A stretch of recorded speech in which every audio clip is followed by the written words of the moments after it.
Hello, ladies and gentlemen. Welcome to Let's Talk.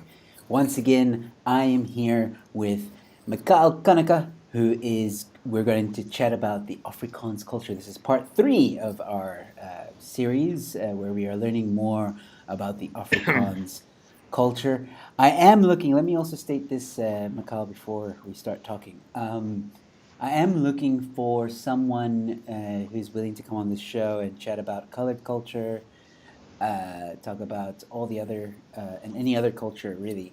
Doesn't even matter. You could be Italian watching from Italy. That's fine. I'll have you on the show. And just really want to, get to know people who know a lot about their culture and talk about their culture. And I think this has been a really great show thus far. Um, and I think a lot of it's very valuable. And obviously, there might be some people that don't agree, but you'll say your disclaimer in just a moment. And also, I need to say this for those of you who don't know, please go to the link in the description below. Support my fight against cancel culture. I need to start talking about that a little bit more in these streams to help my fight against that. But all the details are at that link. Support my fight against cancel culture, and that's all I'm going to say on that. Other than that, those of you that are watching, thank you for tuning in. We have Storm saying hi, Joe and Mikhail. Hello, Storm. Thank you for tuning in. We have Mario Pistorius also here saying hi, how are you? I'm great. Thank you very much. Mikhail, how are you? I'm doing well. I'm just looking forward to being able to buy legal, proper cigarettes and tobacco tomorrow. I think we all are. Speaking of which, I'm glad to know that these will be available and all the juice will be back. That's good. Acid Zill saying hello, Acid Zill. Nice to have you with us. All right. So, ladies and gentlemen, Mikhail Kanaka is here to chat about Afrikaans culture. Now, if you haven't yet, please go check out part 1 and 2. It's very fascinating things. We've learned about how biltong and how to make biltong and where it came from. We've learned about the Burra Mafia and that they do exist, even though Mikhail's very good at saying that they don't. And now part 3, as we take a tour through history along with our guide, Mikhail Kanaka. Catherine Piper is also here. Hi guys, you got this. Of course we do. Just in case you guys don't know, don't be afraid to give us some super chats while you're listening. Those are available. Apparently there's a YouTube rule that if someone gives a super chat, I have to acknowledge the super chat. Seems like all the YouTubers do it, so same rule applies here. Anyway, Mikhail, off you go. All right, awesome. Thank you once again for having me. I've been enjoying this a lot. As much as I enjoy the roast battles and being on Funny You Should Say That, this is something very, very close to my heart. So I love being able to talk about Afrikaans culture and the Afrikaner in general. But I just think, as in part 1 and part 2, I just need to make clear and start off with my lovely little disclaimer. If I ever start drinking again and relapse, that would probably be my tattoo. It'd be a lengthy tattoo, but it'll probably be my next tattoo. Probably take up the whole side of my thigh. Okay, firstly, I just want to make it very, very, very clear that I do not represent Afrikaners or the Afrikaner culture in general. I'm trying my utmost best to speak from an objective academic point of view. However, certain of the things I state are my own opinion, and there are certain issues I have strong feelings about, but I do make a very, very strong effort to base that on academic sources. Articles and journals and so forth you would find in the university library or various websites. I also don't represent or necessarily speak on behalf of any of the organizations that I might mention, for example, AfriForum or the Osseval Brandwag or the Afrikaner Broederbond. It's just based on research. Yes, on certain of those I do have an opinion, and we can obviously expand on that if necessary, but in general I don't speak for everyone or on behalf of anyone.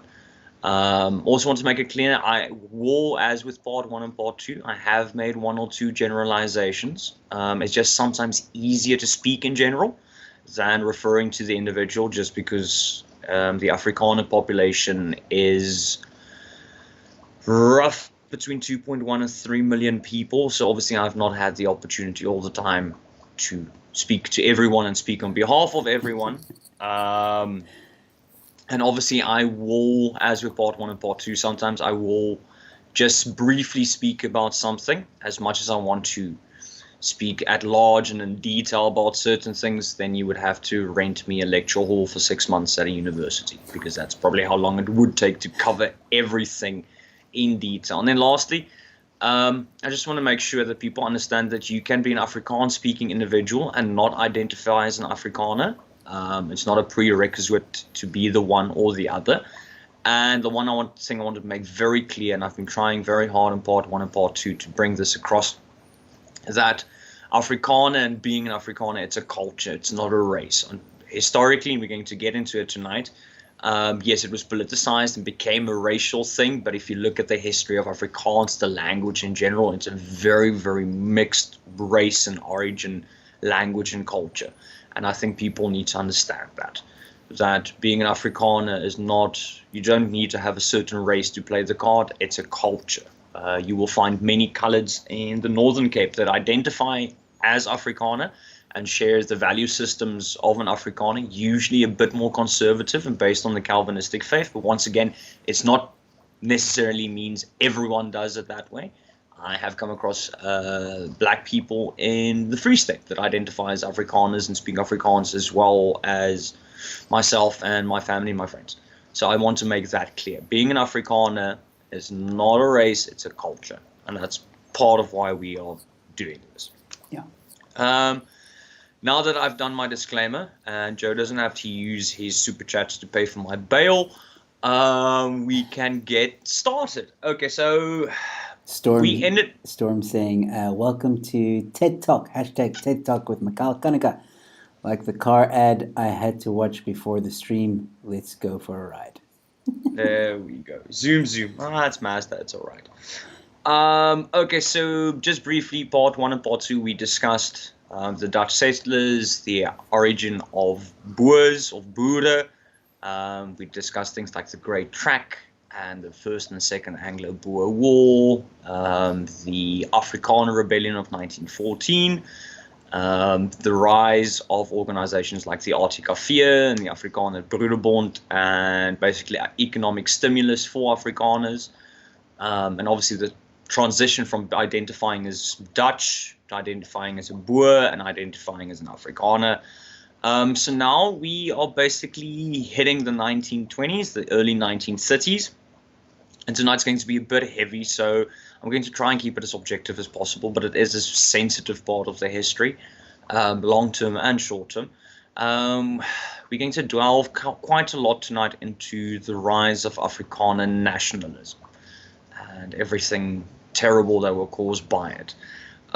So obviously during the First World War, there was already a very anti-English sentiment because of what happened during the Second Anglo-Boer War, and specifically as well the Afrikaner Rebellion of 1914. And when the First World War officially completely ended in 1919, that sentiment didn't really go away. And with economic and social upliftment projects put in place, by organizations such as the RTKV and the Afrikaner Broederbond, you started to see a rise in Afrikaner nationalism. Now, the sad thing here is the Afrikaner identity, especially the white Afrikaner identity, is very much a political construct. Now, that's very, very terrible to hear, and I don't like admitting it, but it's true. This white Afrikaner identity that one or two people still subscribe to, it's a political created thing. Now, in general, it's fine. Culture needs to stem from somewhere. It can either just come gradually, or it can be political or social. But Afrikaner identity and that strict white Afrikaner identity we saw from the 1940s to the late 1980s was a political construct. And then Afrikaner nationalism really saw its starting to see its peak in 1930. Well, actually 1939. The date I have here is the 4th of February 1939. You saw the establishment of the Ossewa Brandwacht, which was a super Afrikaner nationalist movement. Now, a little even though I don't condone it, it's part of my personal history. Strangely enough, one of my great-grandfather from my father's side was one of the founding members. I only found this out last year. Oh Uh, crap! Now you're in shit, dude. Now yes, no, everybody. I am in trouble. Ooh, the woke are gonna have a field day with this. You're done, dude. Uh, You're over. We're canceling Mikhail. It's done. It's finished. It's over. so, well, if I have to be cancelled, I have to be cancelled. Luckily, what I do for a living, the woke can't touch. And if my cats could stop behaving, that would be great. So the Ossewaal Brandwacht was a super nationalist, edging on fascist movement. Now, they saw what Adolf Hitler had been doing in Germany since 1933, being pro-German, German first, the whole war's against us, we have to prove ourselves and whatnot and whatnot. And Afrikaners in general do have German heritage. It was very, very easy to latch onto this heritage and start this super nationalist Afrikaner movement. Now, initially, apart from just being simply racist, they were anti-Semitic. Once again, they were following the German rhetoric of Jews and Romanis and homosexuals and people of color and people of non-Christian values were an evil to the world, an evil to society. And obviously, with the Second World War on the brink of starting, being 1 September 1939, when Germany invaded Poland, obviously they got a massive following. Even their uniforms were modeled after Nazi German officers, and they also essentially had a Hitler Youth cadet type like program to indoctrinate their sons and their daughters into this ideological movement. Your grandfather was part of this. My great-grandfather. Your great-grandfather. My grandfather. Yes, my great-grandfather was part of this. He was a Nazi. That's the weird thing about the Ossewaal Brandwacht. It's very weird. They never identified as Nazis. They never identified as, okay, the full name for the Nazis, Nationale Sozialistische Deutsche Arbeiterspartei. Potato, man. They sort of, it was the typical Afrikaner thing. We like what you're doing, but we're just going to take the things that fit our narrative and then we'll fuck about with the rest. Okay. So they were in agreement with certain things and they weren't in agreement with other things. And they caused a lot of problems, not only obviously for the Jewish community and the many communities of color, and obviously had a massive disregard for Afrikaners of different races, or non-white races. But it also caused problems in the politics, because the Second World War, the South Africa, which was still a union, was starting to be more and more eager to fight on the side of the British and the Allies and whatnot. And the Ossewaal Brandwacht really tried to throw a span in the works. They really had a strong enough following to cause upsets and possibly even have a swing vote, because they did have 1 or 2 members in parliament. It's quite interesting to think that they were to such an extreme that even, and we discussed it in part 2, the NP government and the South African party, Afrikaans, you spoke about the Natte and the Sappe. Essentially, the one was a conservative Afrikaans party, the other one was a bit more liberal, still liberal white English party. They completely distanced themselves from the Ossewaal Brandwacht. And even the Afrikaner Broederbond started getting rid of members that were affiliated with the Ossewaal Brandwacht. It was sort of, let's be pro-white. The Boer Mafia started to get rid of. Okay, cool. It's nice to know where the Boer Mafia stands. It's not a thing. So, and obviously they really did start, they caused problems. And obviously the Second World War happened and we took part. We were obviously mostly deployed in North Africa. Some of us did do European theatre, but Afrikaners were English, British Commonwealth, and we took part. And obviously the Second World War ended. Afrikaners came home.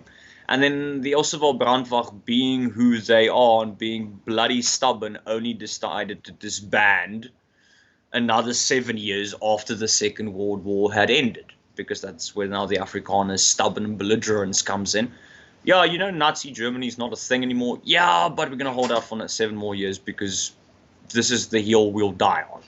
Um, and they disbanded because I think they probably had only two members left that were both 190 years old.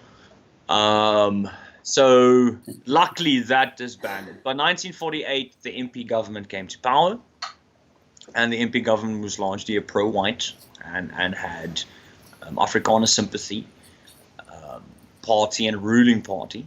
And then obviously, interesting enough, if you want to go on your whole lovely little tirade about the Afrikaner Broederbond, every state president from 1948 onwards was an Afrikaner Broederbond member until F.W. de Klerk, or up until F.W. de Klerk. But the problem is, what the Osewald Brandwag did still filtered through. Because by 1948, with the MP government, your strong Afrikaner nationalism was starting to reach its peak. Well, not its peak, but it was starting to really gain momentum. That the white Afrikaners, this we're hardworking, we don't stand back for conflict, our way or no way. That still remains. So even though the Osewald Brandwag completely disappeared by 1952, that Afrikaner nationalism was really starting to gain momentum. And that's from 1948 onwards, that's when you started seeing the MP government politicize Afrikaner culture, taking historical figures like Louis Trichardt and Piet Retief and turning them into legends, turning them into these mythical characters. They're still important historically, but the MP government started turning them into these idols, these things you had to strive to be. And for example, you started celebrating the anniversaries of the Great Trek and certain conflicts. So the Battle of Blood River was starting to be more and more celebrated and politicized. The Afrikaner Rebellion and that. And obviously the negative part about the Afrikaner nationalism, and essentially when it was starting to hit its peak in the 1960s and very much in the 1970s, you couldn't at any point from an outside point of view convince them otherwise, that there is an alternative to apartheid, there is an alternative to this pro-Afrikaans white narrative, because nationalism had really peaked. It had become very much ingrained in Afrikaner culture and society, and that train at full momentum was a very, very difficult thing to stop. A thing that added to the Afrikaner nationalism in the sense of pride and patriotism, and if you're white Afrikaner, you're right, was when we started with our own little border war with Angola. Now, basically, a short background on that is Namibia became a protectorate of South Africa after the First World War, because Namibia used to be Southwest Germany, which was a colony. And obviously, when the Germans were defeated in the First World War, their colonies became protectorates of different countries. So, for example, they lost Rwanda, which very few people know was actually a German colony, and I think Togo as well. I might be wrong on that one. So Namibia was put under our protection, and we advised them politically and economically and so forth. So even to this day, my Namibian friends get very upset because I didn't refer to Namibia as a country. It's a 10th province. They just have a very, very advanced e-tolling system to get there. Normal e-toll, you drive through, their e-toll, you need a bit of paperwork and a stamp. Okay. But then you're into another province. Can we stop for a moment, because there's some questions coming in about that's fine. A few things that you're talking about. I don't want to forget it, seeing as we're on some of the topics. So I'm going to go a little bit back. And Catherine Piper has a question for you, saying, Mikhail, in general, English-speaking people are very critical of Afrikaans people speaking English, whereas the opposite applies. Your opinion, please. Well, Joe in private knows what my opinion of Sotis are, to start off with. That's a joke. Calm down, everyone. Oh yeah, but it's Sotis. They won't do anything about it. No, I think obviously it's very, very easy to make fun of an Afrikaans first language individual when they speak Afrikaans, because they've got that Real Vernon Kukumur, Mokiato, I love it when you speak foreign accent. Which I think is a bit unfair because, as with when a person of color like a Xhosa or Zulu tries and makes an effort to speak English, they might speak it very eloquently and very, very well grammatically, but obviously there's an accent. I still think it's a bit unfair because they're speaking a second language. And I'm not saying all English people are like this, but what I found is where Afrikaans speaking people, as pro-Afrikaners, what Afrikaners usually are, and as proud as we are of our language, we do make the effort to learn a second language. And usually English is the first, second language we learn. I'm not saying we shouldn't make the effort and start learning languages like Xhosa and Zulu and so forth, but usually the first, second language we learn automatically after Afrikaans is in English. And usually, even your true platteland, God knows where, farmer Afrikaner can speak at least 75 to 80% English. Yes, with a thick accent, and sometimes there isn't, their R's are reversed and not done well, but at least there's an effort and they're understandable. I think it's a bit unfair to be critical of that because I've come across many English South Africans that, apart from high school, have never made any effort thereafter to speak Afrikaans. I don't know whether it's beneath them or whether it's not worth their time or just because it's simply, I think, from a vocational point of view, more difficult to learn Afrikaans if you're English speaking than the other way around. But I do think that critique is a bit unfair because at least in most cases Afrikaners are bilingual, and I think those English people, I'm not saying all of them, but those English-speaking South Africans that feel that way should at least try and make the same effort to not necessarily learn Afrikaans, but at least learn a second language, not just stick to English because it suits you. Once again, I'm not saying all English people. I have English friends that they speak with a very thick English accent when they speak Afrikaans, but they've made the effort to continue speaking Afrikaans to Afrikaans people after high school. All right. Well, I want to move on to this. Sorry, I want to move on to this because it seems to be a bit of a discussion here. Alwyn De Bruin saying away, and he had a question or a comment. When you were talking about the broader bond and Brandwacht, Ossewa Brandwag. yeah, he said, now you're talking about you are talking broader bond and Brandwacht as if they are the same thing. He continues to say, come now, broader bond and was a direct response to Freemasonry, question mark. Do you understand what he's trying to say? Well, if I didn't make it clear enough, I'm sorry, but the Afrikaner Broederbond and the Ossewa Brandwag, and if I didn't make it clear enough, obviously I apologize, were two separate entities.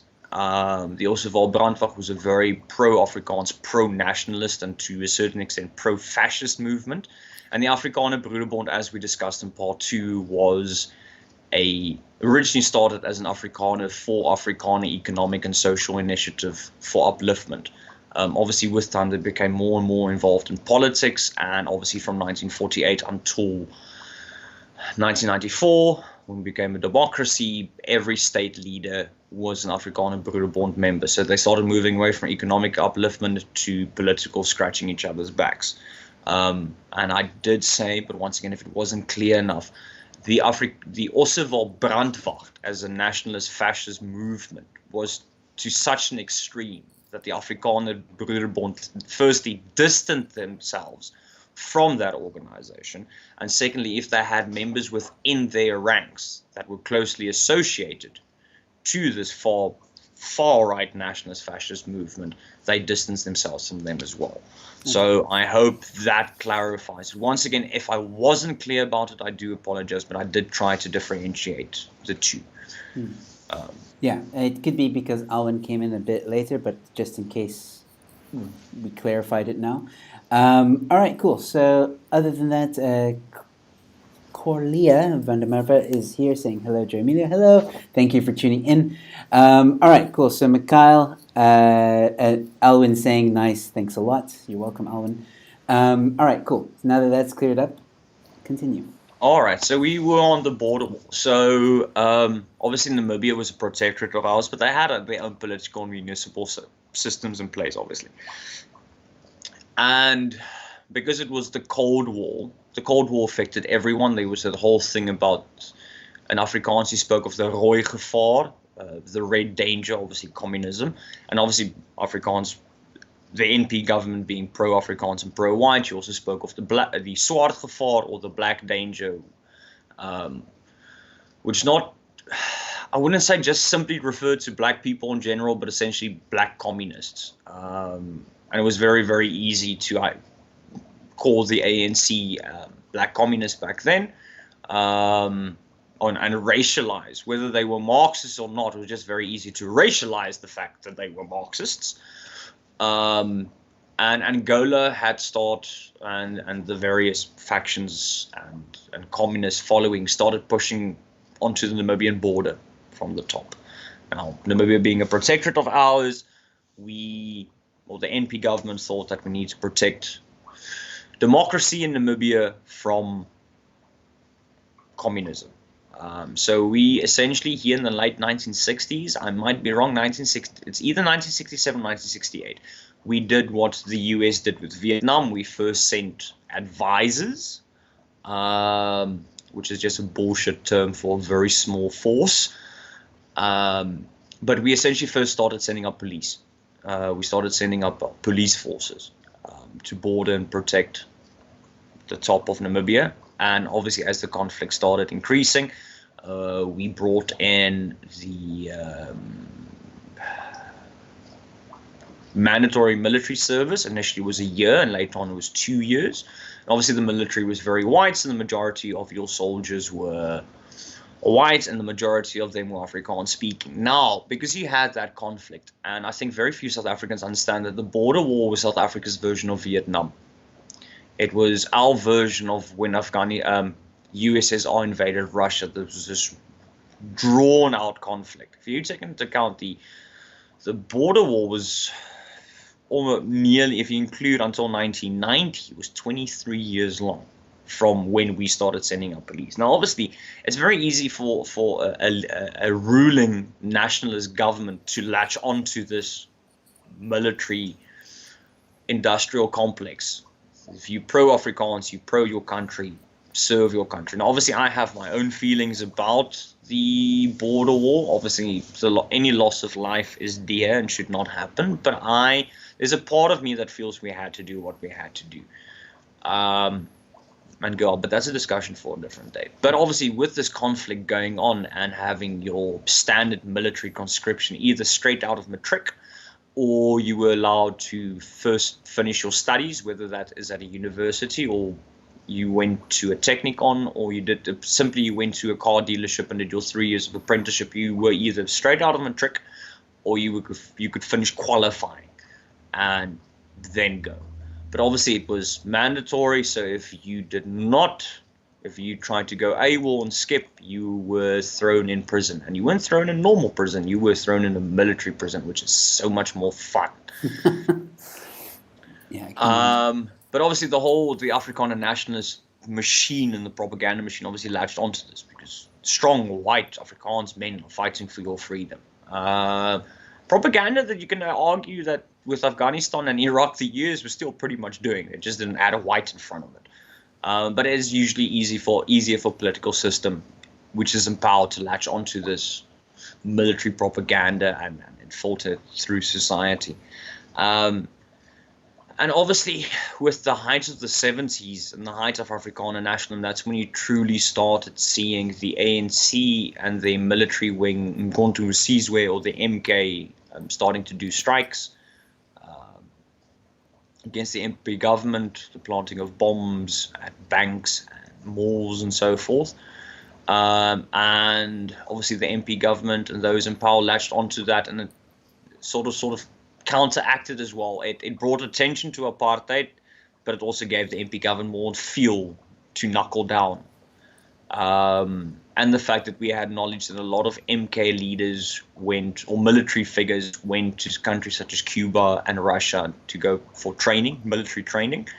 And a lot of them then went and fought with the Angola forces against the South African forces in Angola, which also just further strengthened the MP government's nationalist, and you could argue on the verge of fascist narrative. And I've always said Afrikaners as a culture, we've done many great things, but we've also done many terrible things. And obviously apartheid and the oppression of people of color is definitely the second worst. The first, as I said in part one, was Steve Hofmeyr. Unfortunately, we can never be forgiven for that. One day we might be forgiven for apartheid, but Steve Hofmeyr is a zero-sum game. We will always be guilty of that. He still has a big following, right? Like, that. Like, there's going to be people that are not going to be happy with what you just said. He has a big following because it's very, very easy to speak to idiots. Afrikaners. All right, those of you that are listening, please don't unsubscribe.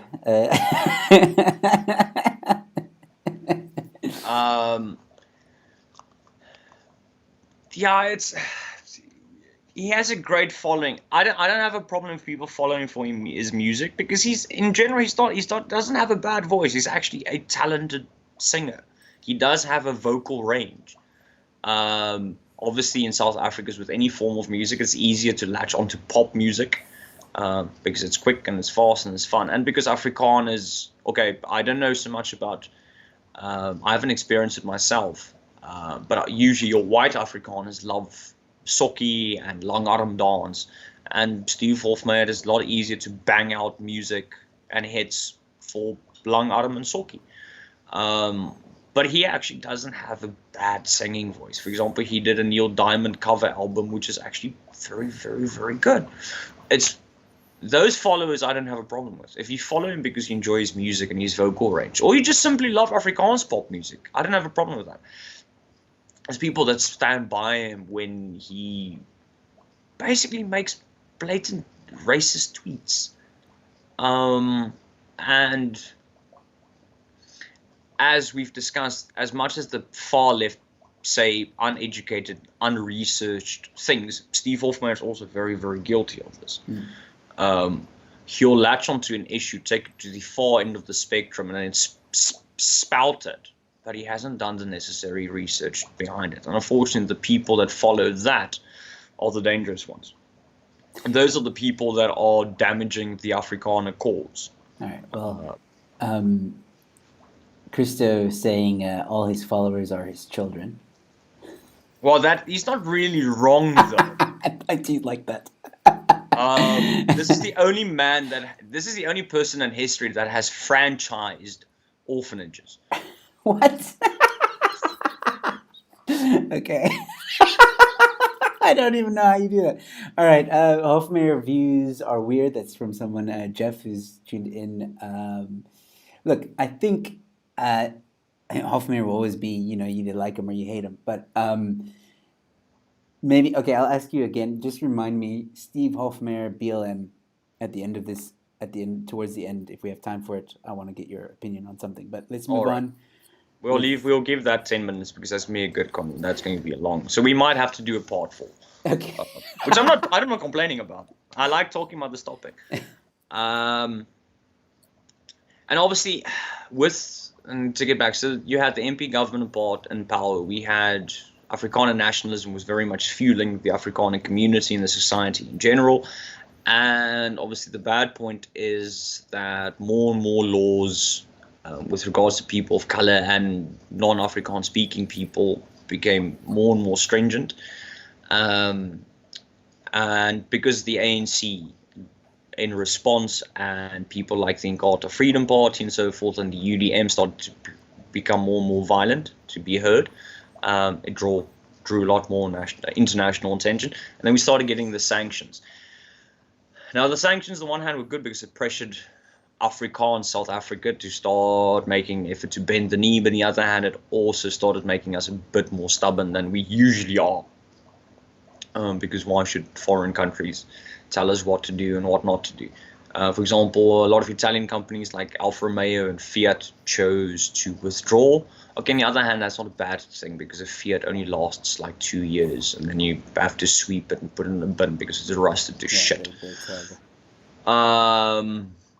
And then for example, the USA was starting to distance itself from us by the late 1980s, which I found a bit hypocritical, because they still very much have Jim Crow laws, whether on paper or not. Um, Many US states sent well-learned politicians to South Africa to see how we had essentially perfected racism. And it's very bad to say that, but the NP government perfected racism onto the most micro scale. And they used some of those policies and adapted it for the Jim Crow laws in the southern states. So I did find that was a bit hypocritical, because you haven't made the most steps on your side in the same duration to fight racism, especially in the southern states. But that's a discussion for a different day. And then we had a problem, for example, the French publicly distanced themselves from us, or from Afrikaners and the Afrikaner government, but they didn't have a problem purchasing our military hardware under the table. Because if you wanted to say that one of the few positive things to come from the sanctions was the South African military hardware that we developed in a less than a 20-year time period was amazing. We had some of the best light armored vehicles created. We had, even to this day, we had an attack helicopter that would run rings around an Apache, the Roy Falk.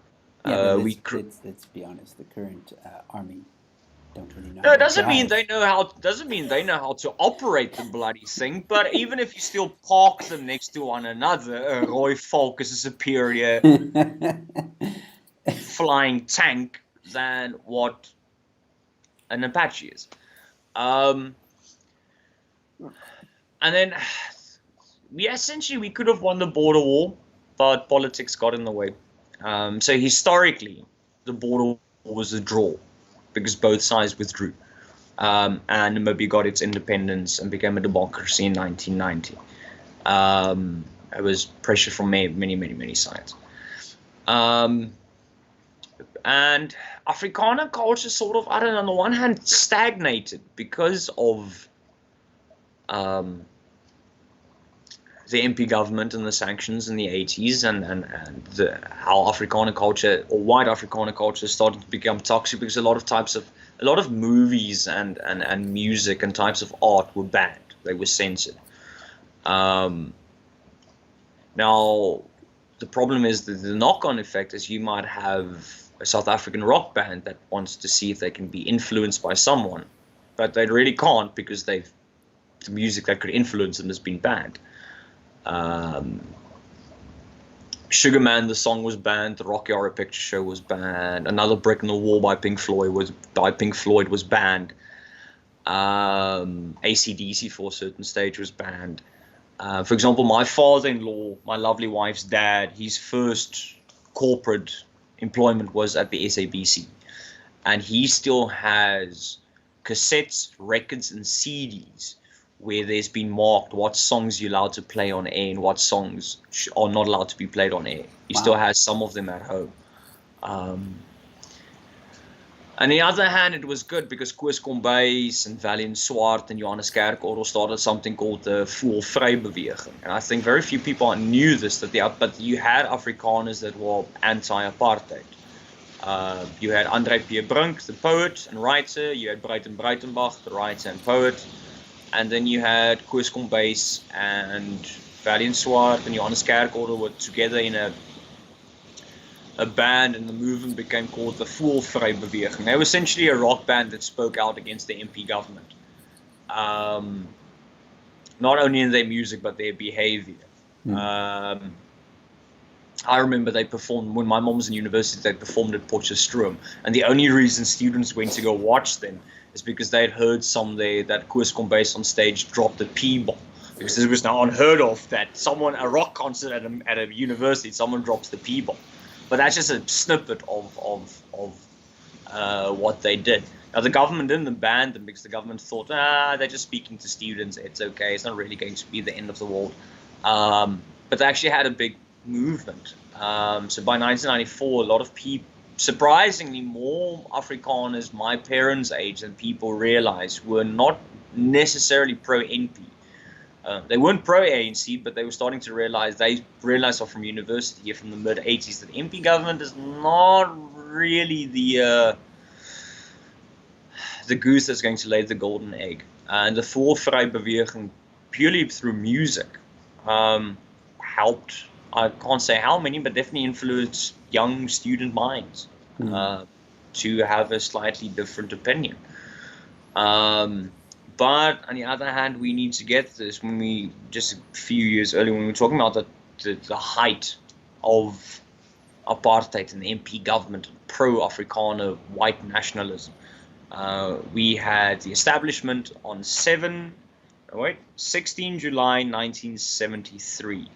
The establishment of our favorite joke, the Afrikaner Weerstandbeweging, as everyone knows them as the AWB. It was established by Eugene de Blanche in 1973. Once again, yeah. No. On the one hand, the AWB was very much a continuation of the Oswald Brandwacht, but the two positive problems that arose, and I put in quotation marks. The problem is Eugene de Blanche was a very, very charismatic individual, usually someone that has strong opinions. So he would every now and then do a talk at a university, and he would sweep up the crowds just purely on charisma.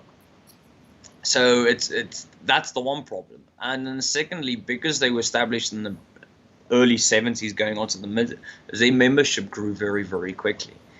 And they were, if the NP government was right, they were truly far right. They wanted a pro-Afrikaner country, not a pro-Afrikaner state. They wanted a pro-white Afrikaner country run by white people, only for white people. They weren't opposed to using violence. Now, simply because they didn't do what the KKK did with regards to lynching, they still caused quite a few atrocities and beatings and torture on people of color. Not to prove a political point, just because they thought they were entitled to, and that on its own is psychopathic. But the problem is they had by the 1980s they had a massive following, and the MP government also completely distanced themselves from them, because you can't really, you're trying to defend apartheid and then you've got the AWB just going completely off the range with what they're doing, and the Afrikaner Broederbond as well completely disassociated themselves with the AWB. So it sounds like you're saying, if you were to make it like in today's current climate, if I can put it that way, the NP in power was like the ANC. Well, not like, obviously they had different ideologies, but I mean, they were in power, and then the other group that's being a bit cuckoo is like the EFF. I'm going to take a step further. You could say that the AWB was acting very much like the BLF, but take the BLF and give them a few thousand members with legal firearm licenses and a law system that in general is in their favor. Okay. And then you have quite a scary, horrible monster of a machine going. Yeah. Your cat's in the background. I know. Cute. On the other hand, that lovely cat is extremely evil and might actually be the true founding member of every cult you've ever found in history. We love her, but she's very evil and malicious and mean. If Eugene de Kock was a cat, it would be that. You have no idea who Eugene de Kock is, do you? No. Sorry. All right. Bit of our lovely, very terrible NP government Afrikaner nationalism. Eugene de Kock was in the South African police force, and he was part of essentially the internal stability and counter-terrorism. And he had a lovely theme park. That's said with sarcasm, so calm the fuck down. He had a theme park called Vlakplaas. What does that mean? Vlakplaas essentially just translates to shallow farm. Okay. It was basically a plot of land where ANC members, or especially MK members, and ANC informants and sympathizers were taken and tortured, and in many cases killed, and the government signed off on it. Oh, shit. That's Eugene de Kock. His nickname till this day is Prime Evil, and there's a very, very terrible reason for it. Oh, well, here we go. Storm Legacy saying Eugene de Kock is equal to Adolf Hitler Light. No, if you want to compare him to somebody, you would compare him to Heinrich Himmler. Ooh. Okay. Okay, that puts it into perspective now. Yes. Jeez. Now, here's the interesting thing. When we had the Truth and Reconciliation Commission in 1995 and 1996, he was found guilty and lifetime imprisonment because we had got rid of the death penalty, I think in 1993, if I remember correctly. But he was released about 2-3 years ago. And even though what he did was terrible, he definitely had someone above in command in him. So the theory is, and I don't usually subscribe to conspiracy theories, but the former head of police that was in charge of him stated at the Truth and Reconciliation Commission that he never said Eugene de Kock should do what he did. And Eugene de Kock has always claimed that he had letters directed to him from F.W. de Klerk and P.W. Botha. Oh, that's interesting. Signing off on what he did. Now, obviously, that could just be purely bullshit, or it can be true, but it is a different way of looking. It still does not forgive the shit he did at all, because you basically literally had a murder farm going. But that's what you had in place, and it was justified because we have domestic terrorists, and we need to get information at all costs. But obviously the problem is with any country where you have this massive paranoia about domestic terrorists, not every ANC sympathizer was necessarily a terrorist or an informant. It could have just purely someone that went, the ANC's got a point about the whole apartheid thing being bad. And in certain cases, historically, torture has worked, but on the other hand, torture is also not very reliable in general, because you might get a person that is so terribly be beaten, he would lie just to get out of it. But that was what Eugene de Kock and Vlakplaas was a NP murder farm. Jeez.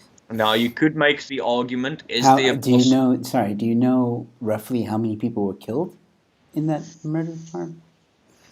I don't have the statistics numbers-wise, because it does vary According to source. depending on the type of journalist that covered it. For example, I know Eugene de Kock, doesn't forgive what he did, but he made a very strong effort between 1994 and 2017, 2018 to work with the families that were looking for missing family members that ended up at Vlakplaas.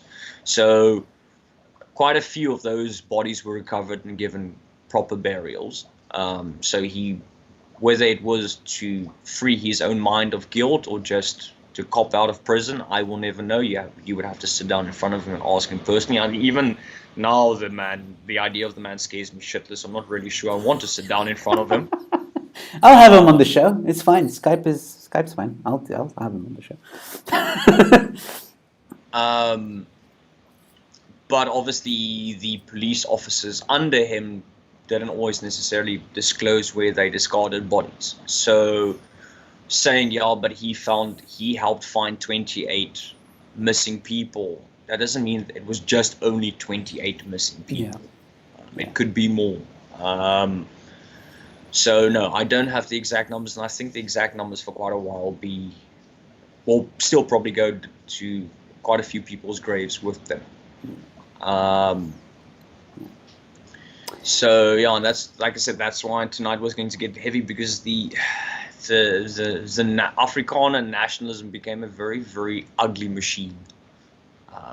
between the 70s and the 80s. And Well, how much more do you have left to talk about? Because we're approaching the hour already. This has been very interesting. And I'm thinking we might have to do a part five because I would like to get to some of the comments that were mentioned here. well, we So, can get to the comments now. I probably, well, we can definitely do the end of apartheid and obviously the downscaling of the wall and all that. And then the nice part would be we would actually now start looking at how Afrikaner culture became an all-race inclusive culture from 1994. And that's a nice thing to discuss because I've always stood by that Afrikaner, being an Afrikaner is a culture, not a race. And I think it'd be nice to discuss how the various races and the idea of being an Afrikaner has folded into certain ways and how we have a prettier picture now of what an Afrikaner is compared to what it was in the 1980s. but how about you get us to that point now, if you can, and then we discuss that in part five, the other stuff, the race Well, and we did say the last 10 minutes you had a BLM and Steve Hofmeyer type of Okay, question. so there is going to be a part five. That's what I'm trying to establish here. Yeah. Okay. Okay. And then obviously if there are one or two questions you want to quickly point out as well, then we can cover that. Yeah. All right. So there's been quite a bit of a debacle here, especially with Steve Hofmeyer. You triggered people. That's what I do. But I think everybody, like I said, you either love him or you hate him. I've seen a lot of his streams. I've seen streams that he's been a part of, that he's been interviewed. Yes, I don't agree with everything he says. Don't freak out. But I think the guy's somewhat level-headed. He's a bit like, he's definitely that. But I mean, at the same time, I do agree with the fact that he is one of the few people that stand up for Afrikaans culture, and tries to fight for his culture. And you got to respect that, which a lot of people have pointed out in the comments. So maybe he does it the wrong way. I saw a comment earlier who said there's a difference between what Steve Hofmeyer says and what the media says that he says. So it's almost like a Trump situation. And yeah, so the thing I wanted to ask you about Steve Hofmeyer, I think I want to get your opinion on it. Did you watch his video about BLM? I haven't watched the video itself because I try to stay away when he speaks. Because if I do have something with him speaking about politics, I hear the neighbor's dogs cry. So I want to avoid that. But I have seen the tweets he's made about it before and afterwards, where he's trying to defend what he said. Well, you should watch the video. I'm just saying, you should try and watch the video. The thing is, I want to, because I would like to get your opinion. I definitely will. Obviously, I can speak about the tweets and whatnot. The thing is, can Steve Hofmeyer do a lot for Afrikaner culture? I think he can. The problem I have is his execution. Yeah. And his rhetoric sometimes. Yeah. Do I feel that from an Afrikaans music point of view, from an art point of view, he's added to Afrikaans culture? Yes. He's probably the real first post-1994 major Afrikaans pop star. He brought Afrikaans music into a lot of Afrikaner homes and made it popular and made people of other races in South Africa not necessarily listen to it, but at least notice it. Speak to a person of Zulu heritage, and he most likely might know Steve Hofmeyer is not just because of what he says with regards to politics, but they might have actually know the fact that he's an Afrikaans pop star, and that might even know a song of his or have heard a song of his. In that regard, yes, he has definitely given a boost to Afrikaans music. And he's created a more competitive platform for other Afrikaans pop stars to compete on and write better material. Because you can only write such good material for a pop song, but at least they don't repeat the same verse 35 times anymore. So yes, I do feel that he has the platform to bring attention to farm murders. I think he has the platform to bring attention to the fact that, regardless of whether BEE on paper, just like communism, on paper sounds like a good political and economic system, has the platform to state that, listen, Afrikaners of all races, but especially Afrikaners, don't benefit from BE, and have been negatively affected economically by it. It's when he is how he says it, where a person would go farm murders based on the research is racially motivated. And I'm using this as an example, he'll take it a step too far and go that all people of color want to slit Afrikaners' throats.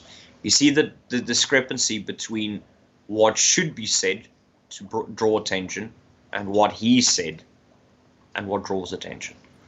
Um, he doesn't bring attention to the problem. He draws attention to the rhetoric. And that's why I have a problem with his execution. And the problem is when he makes these outlandish claims, unfortunately, because it's a lot easier to generalize, as everyone's guilty of this, suddenly all Afrikaners, Steve Hofmeyer said this, now all Afrikaners apparently agree with him and are the same. But most Afrikaners want to be left the hell alone and do our own thing, and if we can help, we'll help, but we'll do it quietly because we don't want to draw attention to ourselves.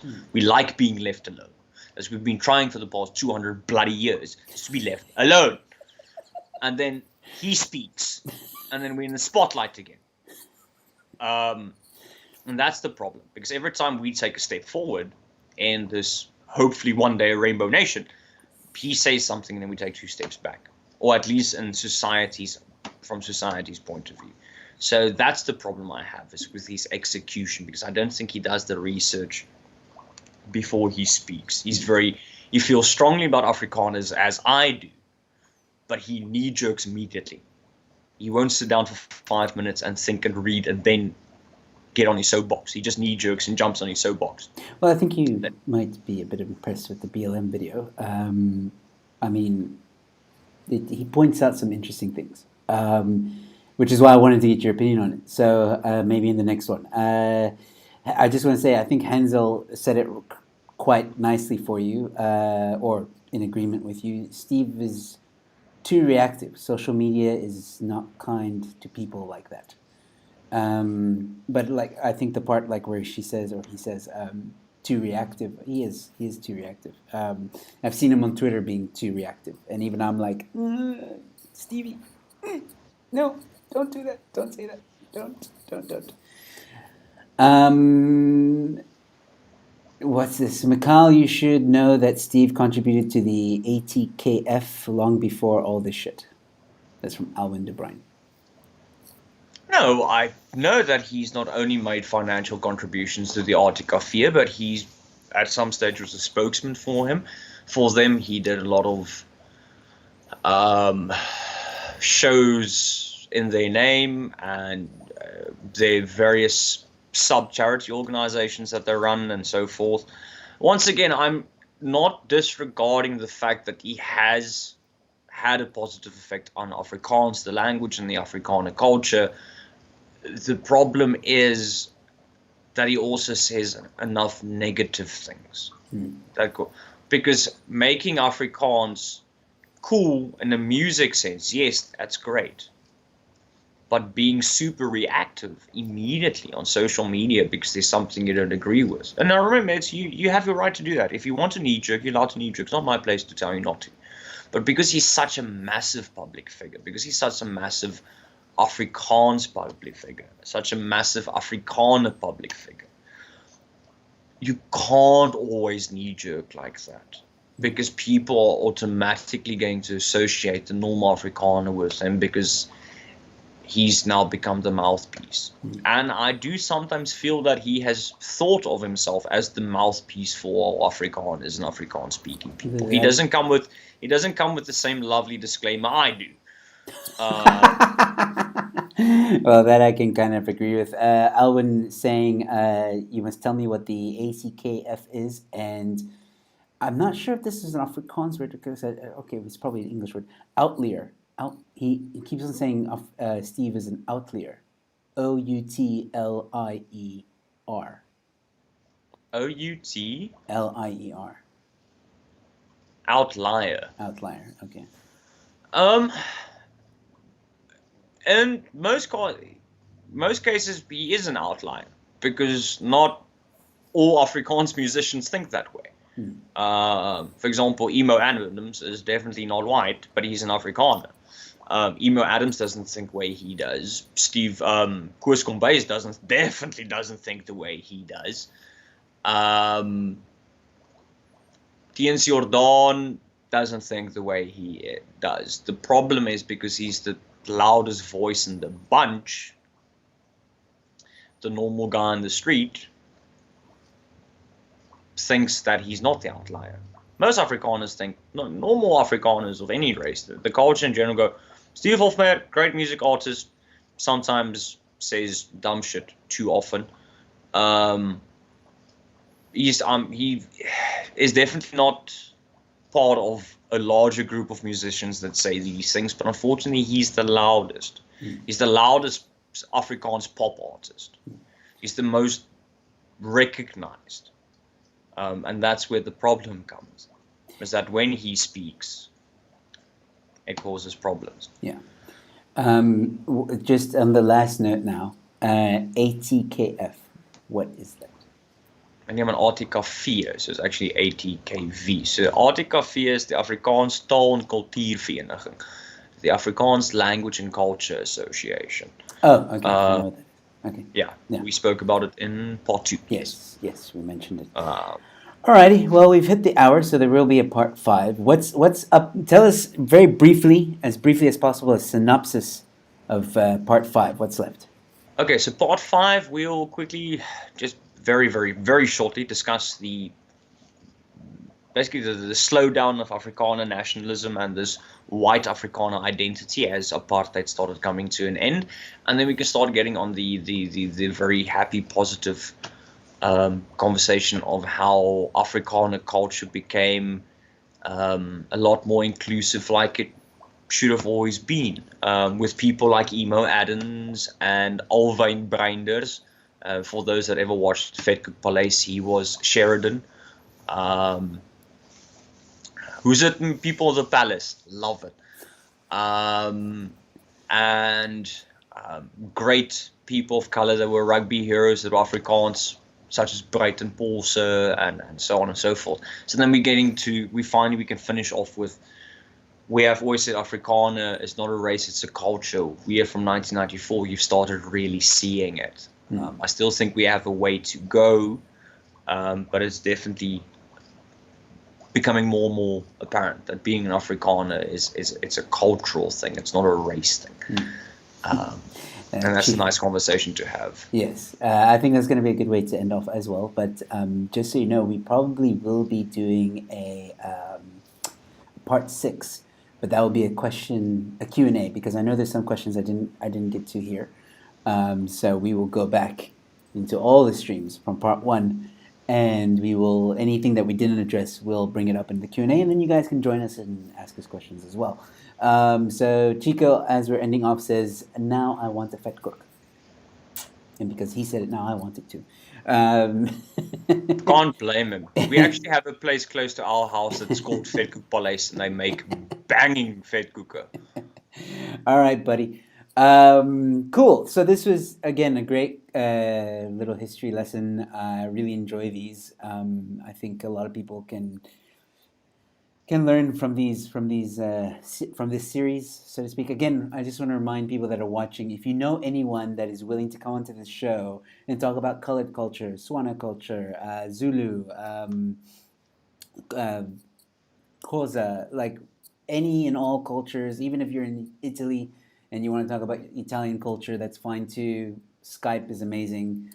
So please don't be afraid to email me and say, hey, I want to come on your show. I know a lot about my culture. Let's have a conversation. That would be great. I would really appreciate that as we're slowly ending off the Afrikaans series. It's time to start looking at perhaps a different culture to look into and talk about, and I would very much like to do that. So, once again, Mikhail, thank you so much for joining me tonight. We will set up another one for part 5 and part 6. We'll get it like nice and ready for everyone. And thank you, everyone who tuned in. Thank you very much. You guys were awesome. Thank you for all the likes. If you're new to my channel, please subscribe. Don't forget that I am fighting cancel culture. If you want to know more about that, there's a link in the description below. Support my fight against cancel culture. And that's all I'm going to say about that. All the other details are in the link provided below. So once again, ladies and gentlemen, we'll see you later for part 5, Afrikaans Culture. Mikhail, do you want to say anything as we head off? Once again, everyone, thank you for watching, especially those that have watched from part 1. Those that haven't, go back, because obviously I mentioned 1 or 2 things very, very briefly that we discussed in detail in that. Once again, I did have to skip over certain historical events just to get to, it was just a rough chronological growth. So obviously, if you have any questions, bring it to the Q&A episode. And then once again, I just want to finish off the whole point of why I'm doing this, apart from the fact that I'm very, very pro-Afrikaner and very proud to be one, is I'd rather have someone watch tonight and have a better idea of what Afrikaners are and the culture. If you had a dislike for Afrikaners before watching this, and you still have a dislike for Afrikaners in general afterwards, that's fine. But at least you have a more educated reason why you have that dislike. On the other hand, you might have been on the fence. Hopefully, whatever we've discussed puts you on the side of the fence you want to be. And then lastly, the whole point is to just educate. It's a lot easier to form an opinion on something if you've actually just been informed a bit more of it. And the most important one for me is hopefully the things we've discussed in brief has piqued your interest and you want to go out and go read up on it on your own time.